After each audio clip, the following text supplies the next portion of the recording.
Ils ont voulu détruire Gaza, et Allah a voulu élever sa réputation à travers le monde. Qu'Allah ne nous bénisse pas pendant que les femmes de Gaza se font mutiler jour et nuit. Qu'Allah ne nous bénisse pas pendant que les enfants de Gaza ont faim jour et nuit.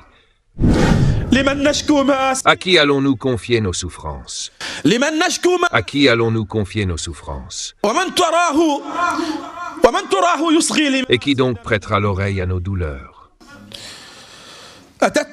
Des visions de notre passé sont venues à moi dans le silence de la nuit, et elles ont semé les souvenirs et les flammes de la nostalgie.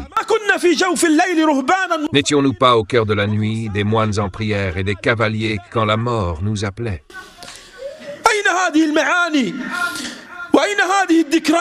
Où sont passées ces valeurs? Où sont ces souvenirs? Où sont ces héroïsmes? Où est cette virilité? Jusqu'à quand ce silence?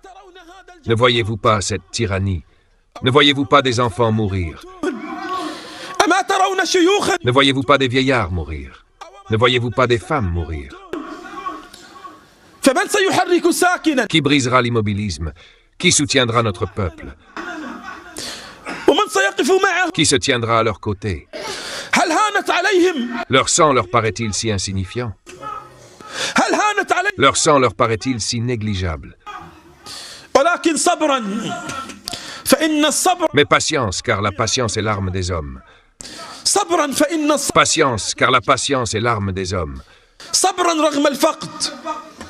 Patience malgré la perte. Patience malgré la faim et l'exil.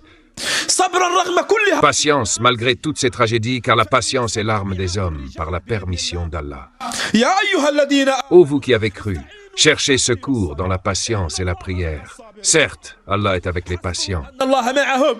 Ils se suffisent d'Allah, car il est avec eux. Ils se suffisent d'Allah, car le monde entier les a abandonnés. Ils se suffisent d'Allah, car les proches et les lointains les ont trahis. Mais Allah ne les abandonnera jamais.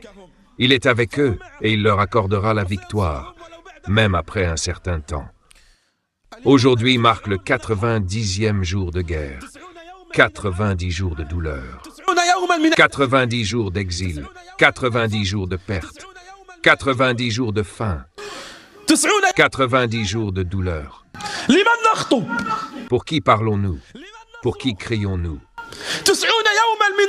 90 jours de discours n'ont pas remué les musulmans.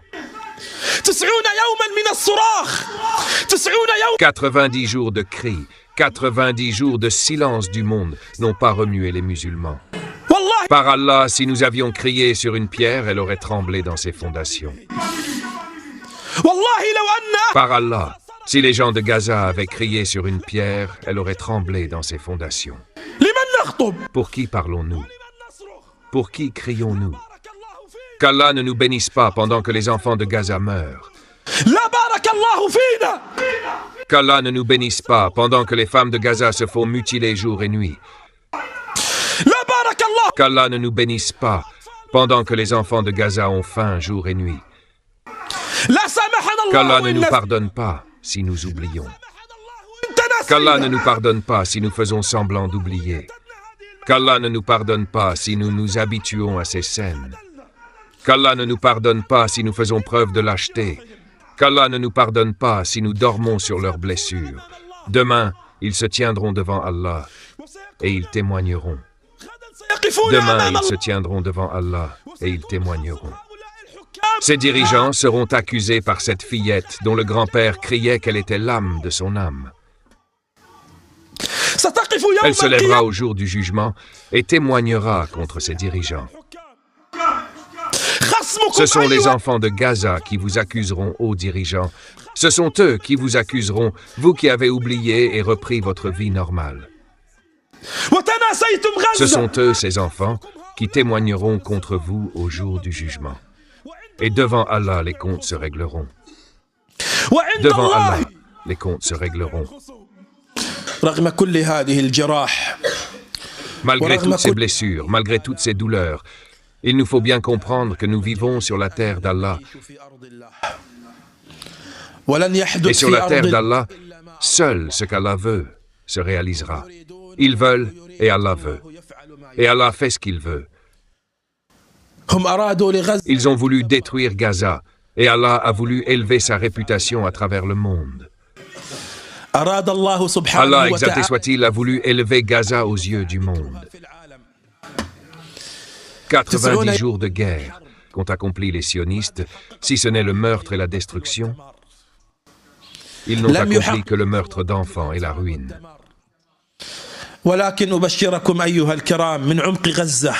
Mais je vous annonce une bonne nouvelle, ô nobles frères. Du cœur de Gaza, de ses rues, Gaza, malgré ce corps épuisé de blessures, accablé de douleurs, transpercé de flèches, Gaza va bien, par la grâce d'Allah Tout-Puissant. Ils ont bien compris que Gaza est leur tombe, comme elle l'a été pour chaque agresseur.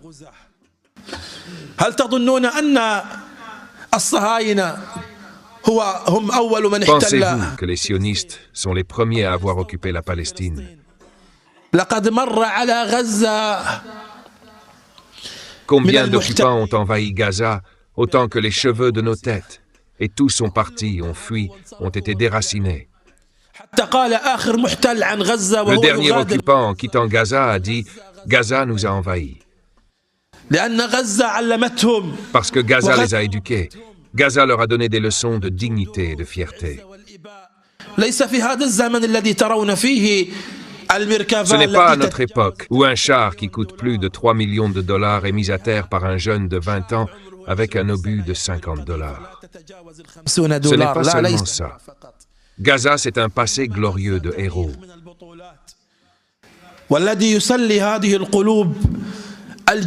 Ce qui apaise nos cœurs meurtris par ce qui se passe à Gaza, c'est que Gaza est et reste indomptable. Gaza a été occupée jusqu'en 2005. L'occupation était dans toutes les rues de Gaza. J'étais enfant à l'époque, je voyais les soldats, les commissariats leur appartenaient tous. Ils marchaient dans les rues, enlevaient mon père, frappaient mon frère, emprisonnaient mes proches, et nous ne pouvions rien faire. Gaza ne possédait qu'un seul pistolet à l'époque. Ce pistolet parcourait toutes les rues de Gaza. Un seul pistolet. Aujourd'hui, Gaza frappe Tel Aviv et envoie ses roquettes vers Jérusalem. Au nom des lâches, sans en épargner aucun.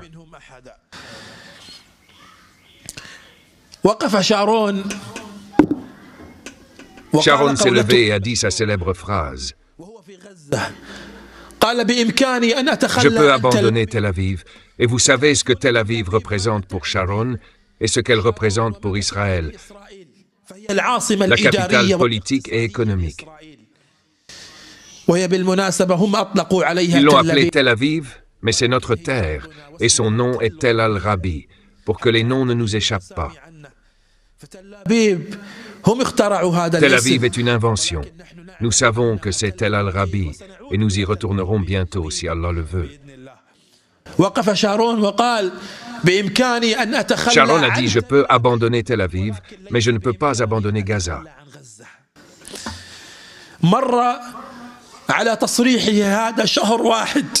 Un mois après cette déclaration, Sharon a quitté Gaza, a retiré ses soldats et ses colons de Gaza sous les coups de la résistance.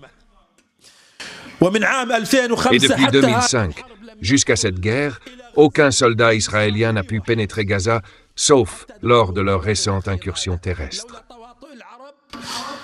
Sans la trahison des Arabes, sans les aides américaines par Allah, ils n'auraient jamais pénétré d'un pouce. Mais nous avons été trahis dans une nuit obscure. Nous avons été trahis dans une nuit obscure. C'est pourquoi je vous rassure, la délivrance est proche, la victoire est proche, par la permission d'Allah, exalté soit-il.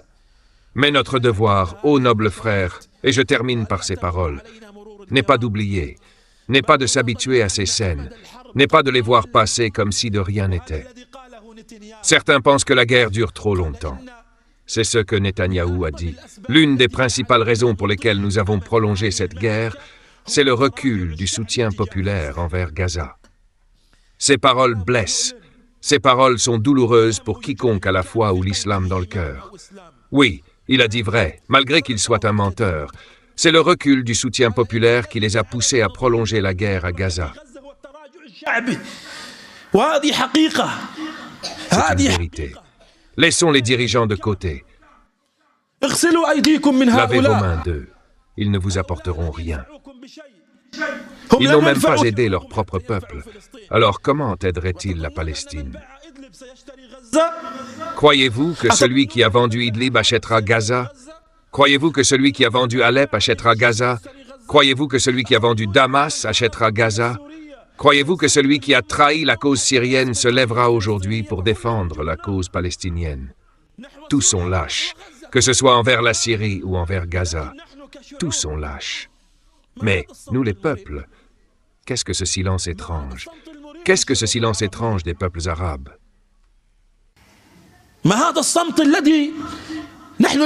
Pourquoi ce silence, alors qu'à Gaza nous sommes impuissants? Où sont les manifestations? Où sont les marches? Où sont les gens à la frontière? Parce que la guerre dure 90 jours, cela est devenu habituel. Par celui en dehors de qui nul n'est digne d'être adoré. Ce qui se passe aujourd'hui dans les rues de Gaza, en termes de meurtre et d'exil, est plus grave que ce qui s'est produit au début de la guerre.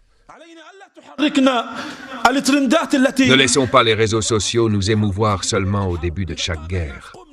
Quand les gens se lèvent, on se lève. On a vu les pleurs et les larmes à Gaza, on s'est levé. Mais cette guerre est différente. Plus de 10 000 enfants ont été tués. Ce n'est pas une guerre ordinaire. Plus de 2 millions de personnes ont été déplacées des rues de Gaza. Cette guerre est différente aux gens. Nous devons, ô nobles frères, continuer d'en parler, continuer d'en publier les nouvelles, continuer d'invoquer pour eux, ne pas oublier, ne pas rester immobile tant que la guerre n'est pas terminée. Et même si elle s'arrête, la Palestine reste occupée. Notre lutte continue jusqu'au jour du jugement. Notre lutte continue jusqu'au jour du jugement.